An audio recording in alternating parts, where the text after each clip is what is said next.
안녕하십니까. 황혼의 문턱에서 인생의 새로운 페이지를 넘기고 있는 박영수입니다. 평생을 중학교 교단에서 아이들을 가르치다. 이제는 교장이라는 무거운 짐을 내려놓고 동네 어귀에서 작은 서점을 운영하며 살아가고 있습니다. 흙냄새보다 책 냄새가 더 익숙하고 아이들의 떠드는 소리보다 종이 넘어가는 소리가 더 정겨운 그런 평범하고 또 평온할 것만 같았던 제 황혼의 거센 풍랑이 일기 시작했습니다.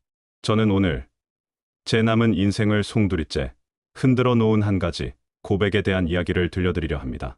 어쩌면 이 이야기는 비단 저 혼자만의 이야기가 아닐지도 모릅니다. 사랑하는 자식의 선택 앞에서 부모라는 이름으로 얼마나 많은 편견과 아집에 사로잡힐 수 있는지, 그리고 진정한 행복의 가치는 과연 어디에 있는지, 저의 쓰라린 고백을 통해 함께 고민하는 시간이 되었으면 합니다. 이 이야기를 끝까지 들으신다면 아마 여러분도 가족이라는 이름의 무게와 사랑의 진정한 의미에 대해 다시 한번 생각하게 되실 겁니다. 자, 그럼 이제 제 심장을 도려내는 것 같았던 그날의 오후로 여러분을 초대합니다. 이 이야기가 마음에 닿으신다면 채널 고정해 주시고 구독과 좋아요로 응원해 주시면 정말 큰 힘이 될 것 같습니다. 그날도 저는 여느 때와 같이 서점 계산대 뒤편의 낡은 안락의자에 앉아 돋보기를 낀 채 책을 읽고 있었습니다. 3년 전 먼저 세상을 떠난 아내의 빈자리는 여전히 허전했지만 하나뿐인 딸 소영이와 눈에 넣어도 아프지 않을 손녀 지우가 있어 그럭저럭 견딜 만한 하루하루였습니다. 창밖으로 뉘엿뉘엿 해가 지고 서점 안은 따스한 조명과 오래된 책 냄새로 가득 차 평화롭기 그지없었지요. 바로 그 평화를 산산조각 내는 발소리가 들리기 전까지는 말입니다. 딸 소영이었습니다. 대형병원 간호부장으로 일하는 딸은 늘 씩씩하고 당당합니다. 남편을 일찍 여의고 홀로 딸을 키우면서도 단 한 번 약한 소리를 한 적이 없는 제게는 자랑 그 자체인 딸이지요. 그런데 그날따라 소영이는 어딘가 달랐습니다. 서점 문을 열고 들어서는 발걸음부터 머뭇거렸고 제 앞에 와서도 쉽사리 입을 떼지 못했지요. 평소 같으면 아빠, 저 왔어요 하고 우렁차게 외쳤을 녀석이 마치 재판을 기다리는 죄인처럼 두 손을 모은 채 제 눈치만 살피고 있었습니다. 왜 그러냐, 소영아. 병원에서 무슨 일 있었어? 제 물음에 소영이는 한참이나 입술만 달싹이다가 마침내 결심한 듯 조심스럽게 입을 열었습니다. 아빠, 저 드릴 말씀이 있어요. 그 순간 제 심장이 쿵 하고 내려앉는 것만 같았습니다. 평생을 교육자로 살아온 제 감이 말해주고 있었지요. 이건 보통 일이 아니라는 것을요. 저는 읽던 책을 조용히 내려놓고 딸을 마주 보았습니다. 소영이의 눈동자가 파도처럼 흔들리고 있었습니다. 뭔데 그러냐?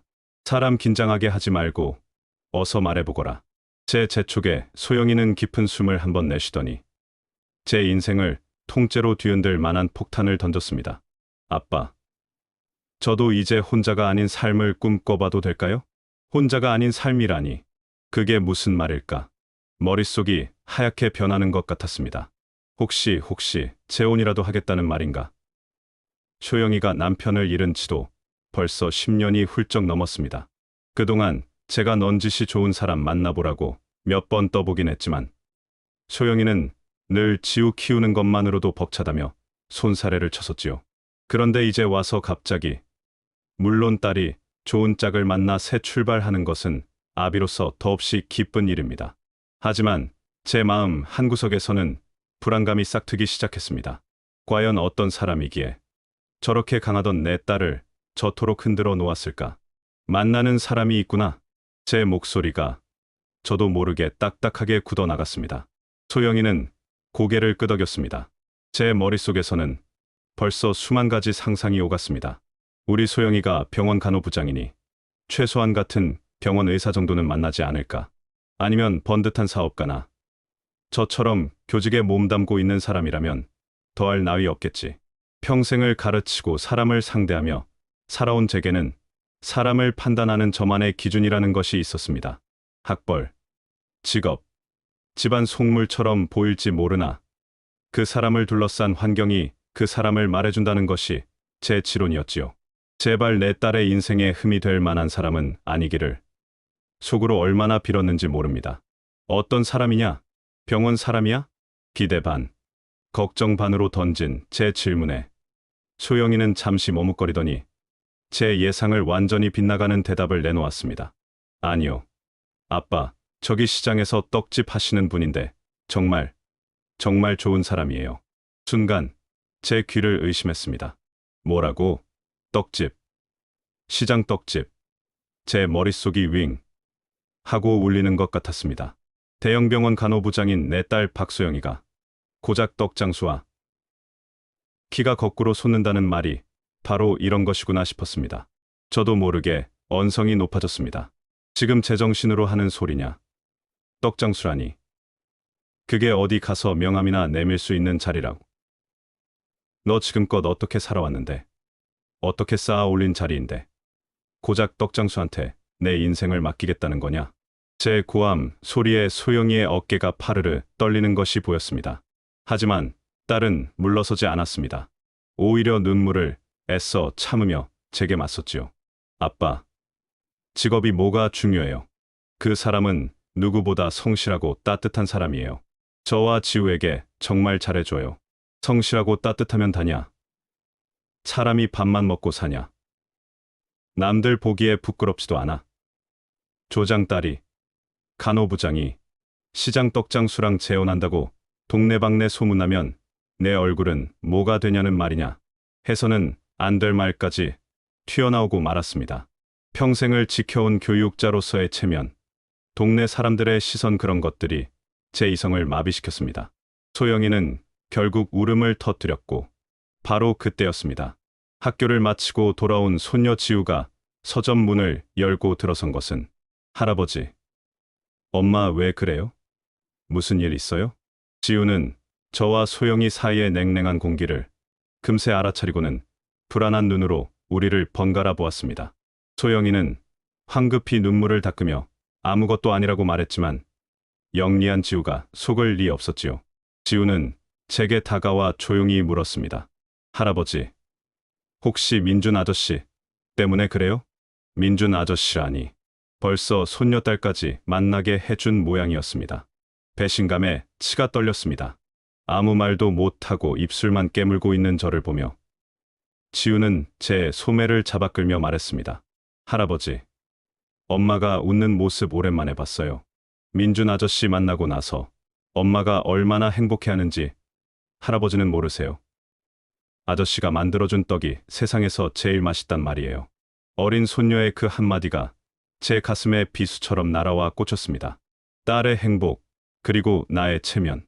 저는 평생을 교육자로 살며 사람 보는 눈 하나는 정확하다고 자부해왔습니다. 그런데 어째서 딸의 행복과 제 자부심이 정면으로 부딪히는 이 상황을 받아들일 수가 없는 걸까요?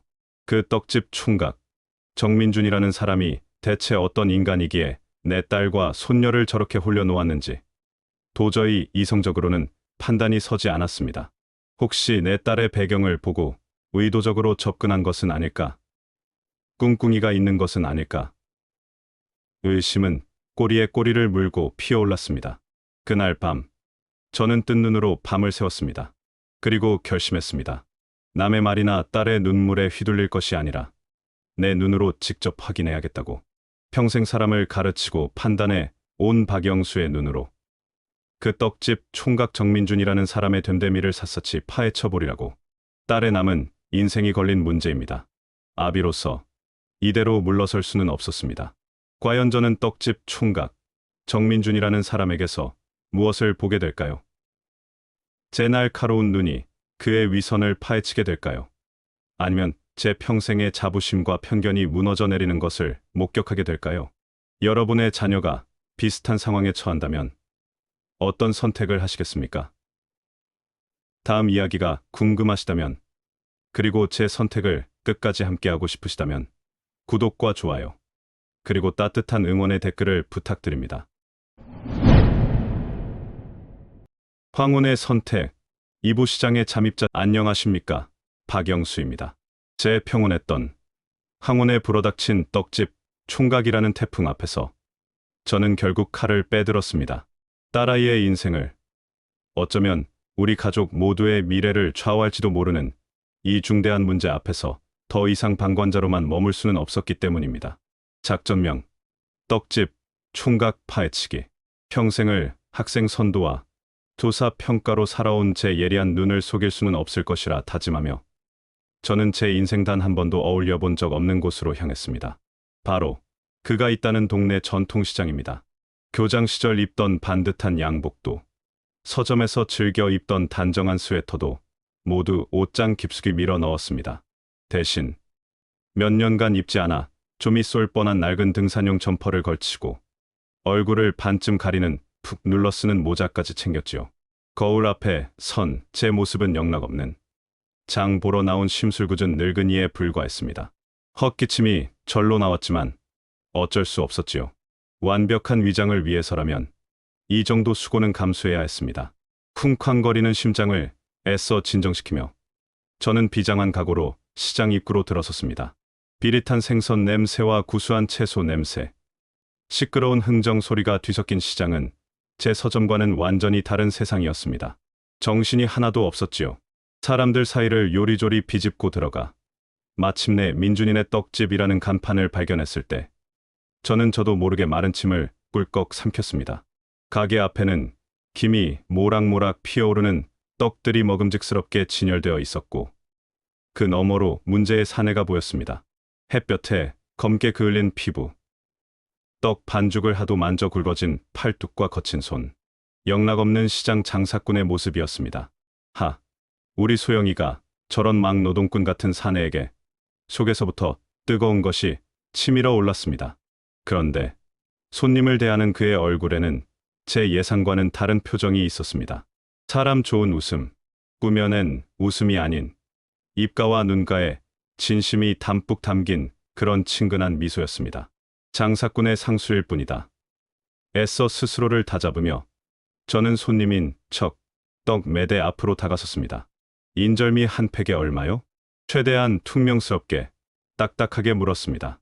그러자 그 사내 정민준이라는 사람이 저를 보며 환하게 웃더군요. 아이고, 어르신 오셨습니까? 저희 집 인절미가 또 기가 막히죠. 콩고물도 제가 직접 방앗간에서 빻아와서 아주 고소할 겁니다. 한 팩에 5,000원입니다.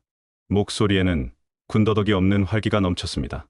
저는 의심의 눈초리를 거두지 않은 채 지갑에서 5,000원짜리 한 장을 꺼내 건넸습니다. 그가 떡을 봉투에 담아 건네주는데 문득 그가 만든 떡 맛은 어떨지 궁금해졌습니다. 저런 투박한 손으로 만든 떡이 맛있어 봐야 얼마나 맛있을까. 저는 집으로 돌아오는 길에 공원 벤치에 앉아 인절미를 하나 입에 넣어 보았습니다. 그리고 저는 말문이 막히고 말았습니다. 입안에 착 감기는 쫄깃함과 은은하게 퍼지는 찹쌀의 단맛, 그리고 코끝을 간지리는 고소한 콩고물의 조화. 이건 단순히 기술만으로 낼 수 있는 맛이 아니었습니다. 만드는 사람의 정성이 고스란히 담겨 있는 그런 깊은 맛이었습니다. 먼저 간 제 아내가 살아생전 가끔 만들어주던 바로 그 맛과 닮아 있었습니다. 저도 모르게 인절미 하나를 더 집어 입으로 가져갔습니다. 젠장, 떡 하나는 기가 막히게 만드는군. 인정하고 싶지 않은 사실이었습니다. 다음 날 저는 작전을 바꾸기로 했습니다. 이번에는 좀 더 오랫동안 깊숙이 그를 관찰해야 했습니다. 저는 떡집 건너편에 있는 채소 가게 앞에서 한참을 서성였습니다. 물건을 사는 척하며 민준이네 떡집을 뚫어져라 쳐다보고 있었지요. 제 의심 많은 눈은 쉬지 않고 그의 일거수일투족을 쫓았습니다. 한참을 지켜보고 있는데 허리가 굽은 할머니 한 분이 떡집 앞으로 다가왔습니다. 민준 총각, 나왔네. 오늘 쑥버물이 나왔는가? 아이고, 할머니, 오셨어요? 그럼요. 오늘 아침에 갓 쪄서 따끈따끈합니다. 할머니, 오실 줄 알고 일부러 좀 더 부드럽게 만들었어요. 정민주는 익숙하게 떡을 담아 할머니에게 건넸습니다. 할머니가 주머니에서 꼬깃꼬깃한 1,000원짜리 몇 장을 꺼내자 그는 손사래를 치며 할머니의 손을 부드럽게 밀어냈습니다. 에이, 할머니, 됐어요. 뭘 돈을 내셔. 저번에 주신 풋고추 제가 얼마나 맛있게 먹었는데요. 이거 드시고 무릎 아픈 거 얼른 나으셔야죠. 아이고, 이걸 또 공짜로 받으면 내가 미안해서 어째. 미안하긴요. 얼른 들어가세요. 날 추워요. 다음에 시장 오실 때 또 들르세요. 그는 할머니의 어깨를 두드리며 사람 좋게 웃었습니다. 저는 그 광경을 보고도 저건 다 단골을 만들려는 수작일 뿐이야. 장사꾼 속을 내가 모를 줄 알고 라며 애써 그의 행동을 폄하했습니다. 하지만 제 마음 한구석이 조금씩, 아주 조금씩 허물어지고 있는 것을 느꼈습니다. 그리고 잠시 후 제 편견에 가장 큰 균열을 일으키는 장면을 목격하고야 말았습니다. 점심시간이 좀 지났을 무렵 교복을 입은 남자아이 둘이 떡집으로 달려왔습니다. 그의 아들들인 듯했습니다. 아빠, 다녀왔습니다. 오, 우리 아들들 왔어? 배고프지? 잠깐만 기다려. 정민주는 앞치마에 손을 닦으며 가게 뒤편에서 보온 도시락 2개를 꺼내 아이들에게 건넸습니다. 아이들이 도시락을 받아들자 그는 아들들의 머리를 쓰다듬으며 낮은 목소리로 당부했습니다. 밥 든든히 먹고 학원 가. 오늘도 졸지 말고 열심히 공부해야 한다. 아빠는 너희들 공부하는 것만 보면 배가 불러. 알았지? 네. 아빠, 걱정 마세요. 아이들은 씩씩하게 대답하고는 가게 한쪽에서 도시락을 먹기 시작했습니다.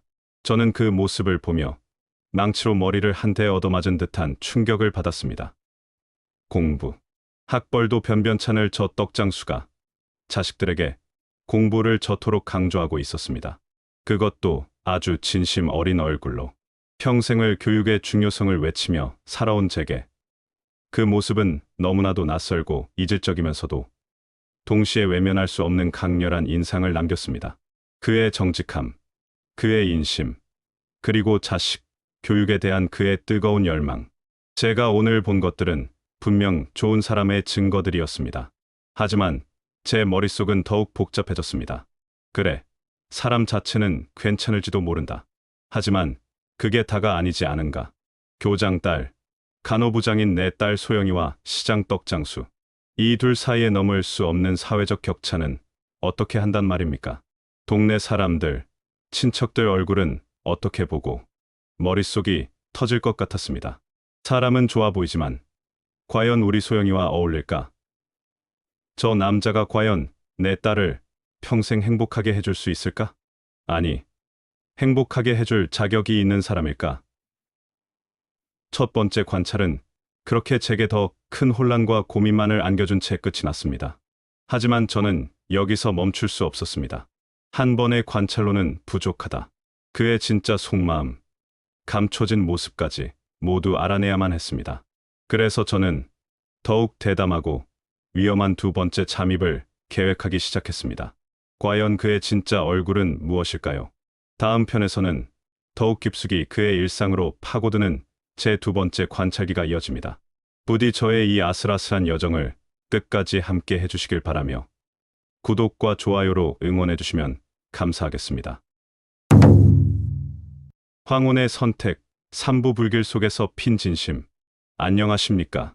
첩보원 아닌 첩보원이 되어버린 서점 주인 박영수입니다. 첫 번째 관찰이 제 마음에 돌멩이 하나를 던진 수준이었다면 두 번째 관찰은 제 인생을 통째로 뒤흔든 거대한 파도였습니다. 사람의 됨됨이는 평온할 때가 아닌 가장 절박하고 위급한 순간에 드러나는 법. 저는 그날 시장의 시뻘건 불길 속에서 한 남자의 벌거벗은 영혼을 목격하고야 말았습니다. 한 번의 잠입으로는 부족하다고 판단한 저는 더욱 대담한 계획을 세웠습니다. 마침 제 서점에 책을 납품하는 업체의 직원이 허리를 다쳐 며칠간 나오지 못한다는 소식을 들었지요. 저는 이때다 싶어 하루만 제가 대신 배달을 하겠다고 나섰습니다. 업체 사장은 교장 선생님까지 지내신 분이 무슨 그런 험한 일을 하시냐며 손사래를 쳤지만 제 고집을 꺾지는 못했습니다. 그렇게 저는 책이 가득 담긴 무거운 수레를 끌며 이번에는 책 배달원이라는 완벽한 신분으로 위장한 채 다시 민준이네 떡집으로 향했습니다. 책 배달 왔습니다. 제가 일부러 목소리를 낮게 깔고 외치자 정민준이 가게 안에서 고개를 불쑥 내밀었습니다. 그는 저를 전혀 알아보지 못하는 눈치였습니다. 하긴 땀으로 범벅이 된 채 무거운 수레를 끄는 늙은 배달원을 누가 전직 교장이라고 상상이나 하겠습니까? 아이고, 고생 많으십니다. 이쪽으로 잠시만요. 그가 잠시 자리를 비켜준 사이, 저는 가게 구석에 책 상자를 내려놓는 척하며 가게 안을 둘러볼 기회를 얻었습니다. 바로 그때였습니다. 가게 뒤편 작은 공간에서 나누는 그의 아들들의 소곤거리는 대화가 제 귓가에 날아와 박혔습니다. 형, 나는 그냥 기술 배울까봐. 괜히 나 때문에 아빠 등골 휘는 거 싫어. 형이라도 꼭 대학 가야지. 무슨 소리야. 너도 머리 좋잖아. 아빠가 새벽부터 밤까지 고생하시는 게 누굴 위해서인데.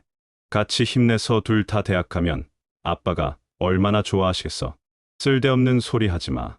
저는 순간 숨을 멈췄습니다. 학원비 걱정 가난한 살림. 제 짐작이 맞았습니다.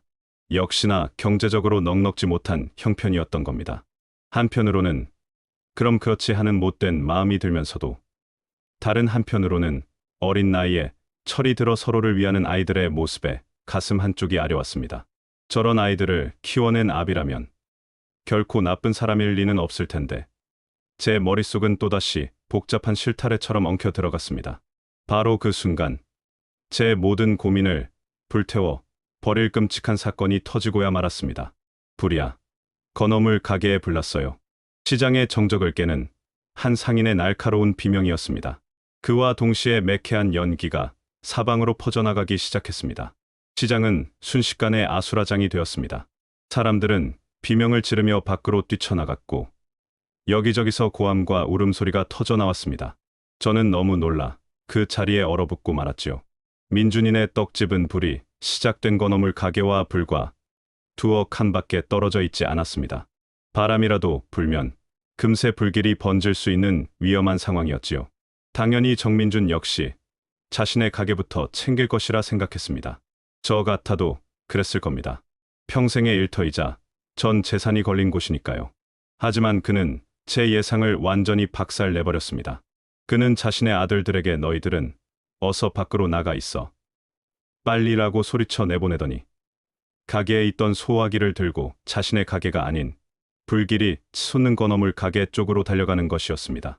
아주머니, 괜찮으세요? 어서 나오세요. 그는 매캐한 연기 속으로 뛰어들어가 겁에 질려 울고 있는 건어물 가게 주인을 부축해 밖으로 끌어냈습니다. 그러고는 주변 상인들에게 고래고래 소리를 질렀습니다. 다들 물동이 가져오세요. 어서요. 불길이 더 번지기 전에 잡아야 합니다. 자신의 떡집은 시커먼 연기에 휩싸일듯 위태로운데도 그는 오직 다른 사람들을 구하고 불길을 잡는 데에만 혈안이 되어 있었습니다. 앞치마가 불에 그슬리는 것도 아랑곳하지 않고 이마에 흐르는 땀을 닦을 새도 없이 그는 사방으로 뛰어다녔습니다. 저는 그 모습을 멍하니 바라보았습니다. 저것은 연기가 아니었습니다. 가식이나 계산으로 나올 수 있는 행동이 아니었습니다.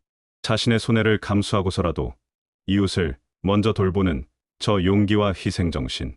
평생을 고고한 선비처럼 살아온 제 자신이 부끄러워지는 순간이었습니다. 한참의 사투 끝에 소방차가 도착하고 불길이 어느 정도 잡혔을 무렵 정민주는 그제야 시커멓게 그을린 얼굴로 바닥에 털썩 주저앉았습니다. 그리고는 주머니에서 휴대폰을 꺼내 어디론가 전화를 걸더군요. 저도 모르게 그의 옆으로 다가가 귀를 기울였습니다. 수화기 너머로 분명 제 딸 소영이의 목소리가 들려왔습니다. 그 순간 정민준의 입에서 나온 말은 제 심장을 그대로 관통했습니다. 누나 아니에요. 괜찮아요. 시장에 작은 불이 났는데 전 정말 괜찮아요. 가게도 아무 이상 없으니까 걱정하지 마세요. 응. 나는 신경 쓰지 말고 병원 일에만 집중해요. 환자들 돌봐야지. 응. 이따 저녁에 전화할게요. 끊어요. 누나. 그는 제 딸을 누나라고 부르고 있었습니다. 자신은 지금 모든 것을 잃을 뻔한 위기 속에서 잿더미에 주저앉아 있으면서도 그는 오직 제 딸이 걱정할까봐, 병원 일에 소홀할까봐 그것만을 염려하고 있었습니다. 상대를 위하고 배려하는 그 깊은 마음에 저도 모르게 눈시울이 뜨거워졌습니다. 그제야 깨달았습니다. 아, 저 사람은 진짜구나.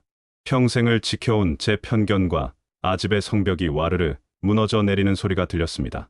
학벌, 재산, 사회적 지위, 제가 그토록 중요하게 여겼던 것들이 저 시뻘건 불길 속에서 한 줌 재처럼 사라지는 것 같았습니다. 학벌보다 중요한 게 사람의 됨됨이라는 것을, 평생을 아이들을 가르쳐온 저는 왜 이제야 깨닫게 된 것일까요? 하지만 제 마음속 갈등이 완전히 끝난 것은 아니었습니다. 오히려 더 큰 고민이 시작되었지요. 정민준이 좋은 사람이라는 것을 이제는 인정할 수밖에 없었습니다. 하지만 그렇기에 더욱 괴로웠습니다.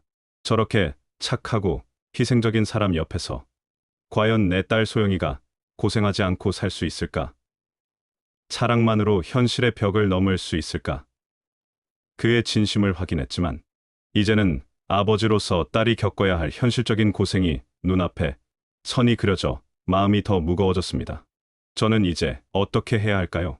이 남자에 대해 더 깊이 알아봐야만 했습니다. 그의 과거에는 또 어떤 이야기가 숨겨져 있을까요? 저의 고민은 끝나지 않았습니다. 이 이야기는 다음 편에서 계속됩니다. 다음 편에서 저는 그의 숨겨진 진실을 파헤치기 위한 마지막 조사를 시작합니다. 구독과 좋아요로 제게 힘을 실어주시길 부탁드립니다.